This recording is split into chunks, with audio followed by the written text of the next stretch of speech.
تو روح کا ذکر آ گیا کہ روح کو کیسے جسم میں داخل کیا گیا۔ تو اللہ پاک نے جب روح کو حضرت آدم علیہ السلام کے جسم میں داخل ہونے کا حکم ارشاد فرمایا تو روح نے عرض کیا کہ یا اللہ پاک، یہ جگہ نہایت گہری اور اندھیری ہے۔ 3 بار اللہ تعالیٰ نے حکم دیا روح کو کہ اس میں داخل ہو جا، اور تینوں بار روح نے یہی عرض کی تو اللہ تعالیٰ نے فرمایا نہ چاہتے ہوئے داخل ہو رہی ہے تو پھر نکلنے میں بھی تجھے سخت تکلیف ہوگی۔ یہی وجہ ہے کہ جب انسان کے جسم سے روح نکلتی ہے تو انسان کو سخت تکلیف ہوتی ہے۔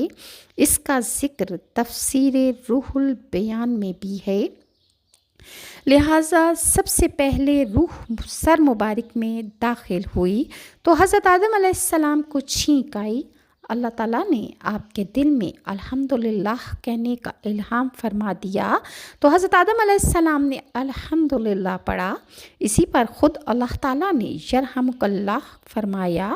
جب روح قمر شریف تک پہنچی تو آپ حضرت آدم علیہ السلام نے اٹھنا چاہا مگر نیچے تشریف لے آئے، کیونکہ نیچے کے حصے تک ابھی روح نہیں پہنچی تھی۔ جب تمام جسم میں روح پہنچی تو اللہ تعالیٰ نے آپ کو ارشاد فرمایا، اے آدم میں کون ہوں؟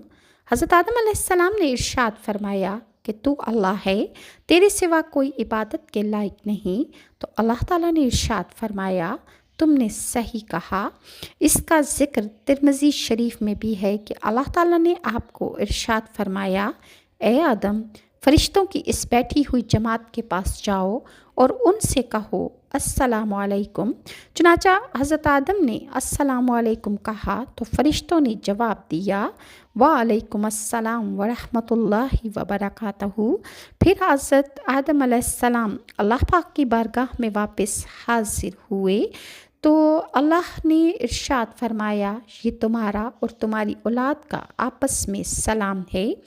اس حدیث کو ترمذی نے بھی بیان فرمایا ہے، اور حضرت امام زین العابدین سے روایت کرتے ہیں کہ رسول اللہ صلی اللہ علیہ وسلم نے ارشاد فرمایا اللہ پاک نے اپنے فضل و کرم سے ابن آدم یعنی انسان کی آنکھوں میں نمکینی رکھی، کیونکہ یہ دونوں چربی کے ٹکڑے ہیں اور اگر ایسا نہ ہوتا تو یہ پگھل جاتے۔ اللہ پاک نے ابن آدم پر مہربانی کرتے ہوئے اس کے کانوں میں کڑواہٹ رکھی جو کیڑے مکوڑوں کے لیے رکاوٹ ہے، کیونکہ اگر کوئی کیڑا انسان کے کان میں داخل ہو جائے تو دماغ تک پہنچ سکتا ہے، لیکن جب کڑواہٹ چکتا ہے تو باہر نکل بھاگتا ہے۔ اللہ پاک نے